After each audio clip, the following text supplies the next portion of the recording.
দর্শক, গত রাতে আমরা দেখেছি বাংলাদেশের তিন বাহিনীর প্রধান গিয়েছিলেন প্রধান উপদেষ্টার সঙ্গে সাক্ষাৎ করতে। প্রধান উপদেষ্টার দপ্তর থেকে জানানো হয়েছে নির্বাচনে আইনশৃঙ্খলা পরিস্থিতি, প্রতিরক্ষা বাহিনী কিভাবে নিয়ন্ত্রণ করবে সেই ব্যাপারে আলোচনা হয়েছে, অন্য কোনো ব্যাপারে আলোচনা হয়নি। কিন্তু বাংলাদেশের যে উদ্ভূত রাজনৈতিক পরিস্থিতি, তাতে করে এই ভাষ্যটা একেবারেই বিশ্বাসযোগ্যভাবে মেনে নেওয়াটা খুব মুশকিল। কারণ রাজনৈতিক পরিস্থিতি যেদিকে যাচ্ছে তাতে করে সরকারের মধ্যে উদ্বেগ বেড়েছে। সেই উদ্বেগ বাড়ার কারণেই এই জরুরি মিটিং হয়েছে এবং সেখানে নিশ্চিত করেই কৌশলগত আলোচনা হয়েছে। তবে এটাও সত্য যে সব কৌশলগত আলোচনায় সরকার নিশ্চয়ই গণমাধ্যমকে বলবেন না, সেটাও সরকারের একটা কৌশল এবং আইএসপিআর থেকে সেটা বলা হবে না, এটাই স্বাভাবিক। কারণ রাষ্ট্রের কোনো কোনো বিষয় থাকে এতটাই সেন্সিটিভ ব্যাপার, জনগুরুত্বপূর্ণ ব্যাপার, যে সেগুলো রাষ্ট্র গোপন রেখে তারা তাদের মতো করে সমাধানের পথ খোঁজে, নিয়ন্ত্রণ করার পথ খোঁজে। সেই পথেই হয়তো সরকার এবং প্রতিরক্ষা বাহিনী হাঁটছে। সেটা নিয়ে আমাদের সমালোচনা করে কোনো লাভ নেই, সমালোচনা করা উচিতও নয়। কিন্তু সেই মিটিং থেকে জানানো হলো যে নির্বাচনে কত সদস্য, সেনাবাহিনীর কত সদস্য অংশগ্রহণ করবে, তারা কিভাবে আইনশৃঙ্খলা পরিস্থিতি নিয়ন্ত্রণ করবে, এই ব্যাপারগুলো যখন বাংলাদেশি গণমাধ্যমকে দেয়া হচ্ছে, তখন ভারতীয় একটি প্রভাবশালী গণমাধ্যম, ইংরেজি পত্রিকা, তারা দাবি করছে যে গত রাতে আমাদের সেনাপ্রধান জেনারেল ওয়াকারের ওমরা যাওয়ার কথা ছিল সপরিবারে, সেটা তিনি শেষ মুহূর্তে ক্যান্সেল করেছেন এবং প্রধান উপদেষ্টার সঙ্গে মিটিংয়ের পরে সেই ক্যান্সেলটা করা হয়েছে। ভারতীয় পত্রিকার এই খবরটা যদি সত্য হয় তাহলে এটা ভেবে নেয়ার কারণ রয়েছে যে বাংলাদেশের রাজনৈতিক পরিস্থিতি খুব একটা ভালো নয়। ডাল মে কুছ কালা হ্যায়। কি হচ্ছে, কি ঘটতে যাচ্ছে, কি হতে পারে, ভারতীয় পত্রিকা কেন এই তথ্য দিচ্ছে, সেটা কতটা বিশ্বাসযোগ্য, বাংলাদেশের গণমাধ্যম কি খবর দিচ্ছে, সেগুলো একটু বোঝার চেষ্টা করবে এই ভিডিওতে। থাকবেন পলিটিক্স টিভির নিয়মিত আয়োজনে।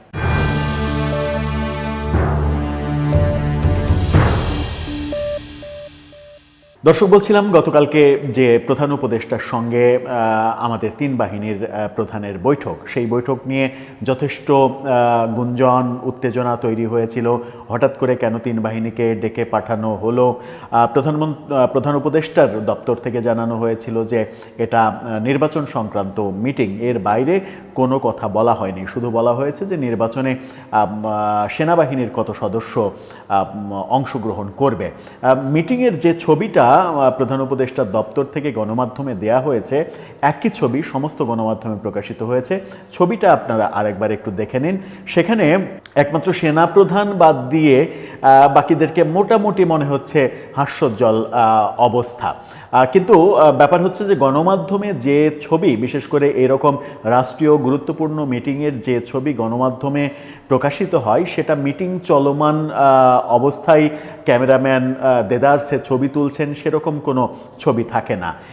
গণমাধ্যমে দেওয়ার জন্য আলাদা একটা সময়, 2 মিনিট 5 মিনিট একটা সময় ফটোগ্রাফারকে দেয়া হয়, তারা পোজ দেন এবং এই ছবি দেখেও আপনারা নিশ্চয়ই বুঝতে পারছেন যে সবাই ক্যামেরার দিকে তাকিয়ে আছেন এবং ক্যামেরার দিকে তাকিয়ে পোজ দিচ্ছেন। সেই পোজ দেওয়া ছবিটাই প্রেস উইং থেকে দেয়া হয়েছে এবং সেই ছবির মধ্যেও কিন্তু সেনাপ্রধানকে হাস্যোজ্জ্বল মনে হচ্ছে না এবং আমাদের নিরাপত্তা উপদেষ্টা ডক্টর খলিলুর রহমান, তার চেহারার মধ্যেও একটা উদ্বিগ্নতার ছাপ আমরা দেখতে পাচ্ছি। এই দুজনই যেহেতু, একজন সরকারের মধ্যে আর একজন সেনাবাহিনীর প্রধান, এই দুইজনই যেহেতু মোটামুটি প্রধান উপদেষ্টার পরে সবথেকে গুরুত্বপূর্ণ স্টেক হোল্ডার, তাদের এই মানে ফেসিয়াল এক্সপ্রেশন দেখে কিছুটা অনুমান করা যায় কি না, সেটাও একটা বড় বিষয়। হয়তো এটা মানে বড় বড় মনোবিদরা বলতে পারবেন যে তাদের এক্সপ্রেশনের সঙ্গে বিমান বাহিনী এবং নৌবাহিনী প্রধানের এক্সপ্রেশনের পার্থক্য কিংবা প্রধান উপদেষ্টার এক্সপ্রেশনের পার্থক্য এটাতে কি মিন করে। যাই হোক, সে আলোচনা অনেক বড় আলোচনা, সেই আলোচনায় আমরা না যাই। গণমাধ্যম যেটা বলছে, তার শিরোনামটা দেখে নিতে পারেন এই মিটিং সম্পর্কে। সেখানে বলছে যে জাতীয় নির্বাচনে মাঠে থাকবে সেনা, নৌ ও বিমান বাহিনীর 94,000 সদস্য। এরকম একটা সিদ্ধান্ত এই মিটিংয়ে হয়েছে বলে জানানো হয়েছে যে এই 94,000 সদস্য তারা অংশগ্রহণ করবে। তাদের মধ্যে 90,000 সেনা সদস্য, 2,500 নৌবাহিনীর সদস্য এবং 1,500 বিমান বাহিনীর সদস্য মোতায়েন থাকবে। এই ব্যাপারেই নাকি আলোচনা হয়েছে। এখন এই ব্যাপারে আলোচনা হয়েছে এই খবর যখন বাংলাদেশের গণমাধ্যম দিচ্ছে, তখন ভারতীয় গণমাধ্যম নর্থ ইস্ট নিউজ তারা যে তথ্যটা দিচ্ছে সেটা খুব একটা মানে সুখকর তথ্য নয়। এটা একটু ভাবনার তথ্যই। আমি জানি না এই তথ্যটা সঠিক কিনা। তারা দাবি করছে, তাদের শিরোনামটা দেখে নিন, নর্থ ইস্ট নিউজ তারা বলছে Bangladesh army chief general Wakeruzzaman cancel ওমরা ভিজিট টু সৌদি আরবিয়া। অর্থাৎ তিনি সৌদি আরবের তার নির্ধারিত ওমরা হজে যাওয়ার যে প্ল্যান, সেই প্ল্যানটা বাতিল করেছেন, যেটা গত রাতেই তার যাওয়ার কথা ছিল। সেখানে তারা বলছেন, অর্থাৎ বাংলা করলে যেটা বললাম সেটাই দাঁড়ায়।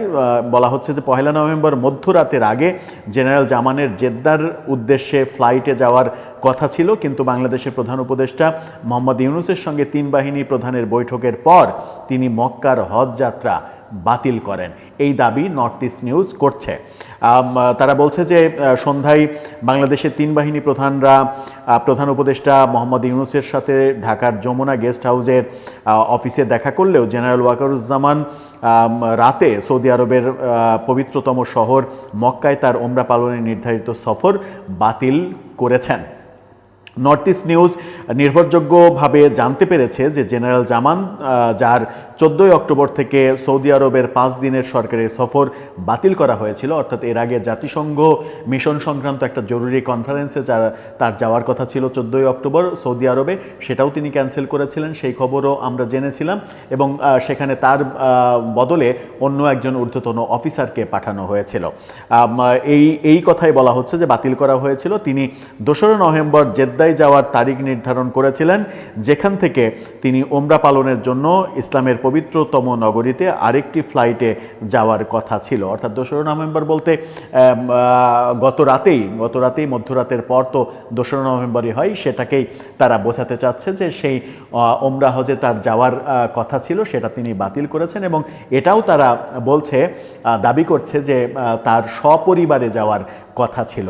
যদি এই খবর সত্য হয়, আমি জানি না এই খবর ভারতীয় গণমাধ্যম যেটা দিচ্ছে সেটা সত্য কিনা, কারণ ভারতীয় গণমাধ্যম ব্যাপারে আমাদের বাংলাদেশের বহু মানুষের একটা অ্যালার্জি রয়েছে। কারণ গত বছর 5 আগস্টের শেখ হাসিনা সরকার পতনের পরে শেখ হাসিনার এবং আওয়ামী লীগের পক্ষে ভারতের প্রচুর গণমাধ্যম প্রচুর প্রোপাগান্ডা ছড়িয়েছে। এই প্রোপাগান্ডা ছড়ানোর ফলে ভারতীয় গণমাধ্যম সত্য খবর দিলেও সেটাকে মেনে নিতে একটু সময় নিতে হয় আমাদের। এই তথ্য যদি সত্য হয়, ভারতীয় গণমাধ্যমের দেয়া এই তথ্য যদি সত্য হয়, তাহলে এটুকু অন্তত বুঝতে বাকি থাকে না যে প্রধান উপদেষ্টার সঙ্গে 3 বাহিনী প্রধানের যে বৈঠক হয়েছে, সেখানে বাংলাদেশের রাজনৈতিক পরিস্থিতি যে ঘোলাটে হয়েছে এবং সেই ঘোলাটে পরিবেশে তারা যে একটু চিন্তিত এবং তারা এখন পর্যন্ত সেটা মিট আপ করার কোনো ওয়ে খুঁজে বের করতে পেরেছেন কিনা, সেই ব্যাপারে যথেষ্ট সন্দেহ তৈরি হয়। এখন দেখার বিষয় যে আগামী 2-1 দিনের মধ্যে, আজকালের মধ্যে পরিস্থিতির উন্নতি হয় নাকি অবনতি ঘটে, যখন বিভিন্ন রাজনৈতিক দলের বিভিন্ন রকমের অবস্থান আমরা দেখছি। দর্শক, আপনার কি মনে হয়, পরিস্থিতি কি ঘোলাটে হচ্ছে? এই ঘোলাটে পরিস্থিতিতে সেনাবাহিনীর ভূমিকা কি হতে পারে? আপনার মতামত জানিয়ে লিখতে পারেন আমাদের কমেন্ট বক্সে।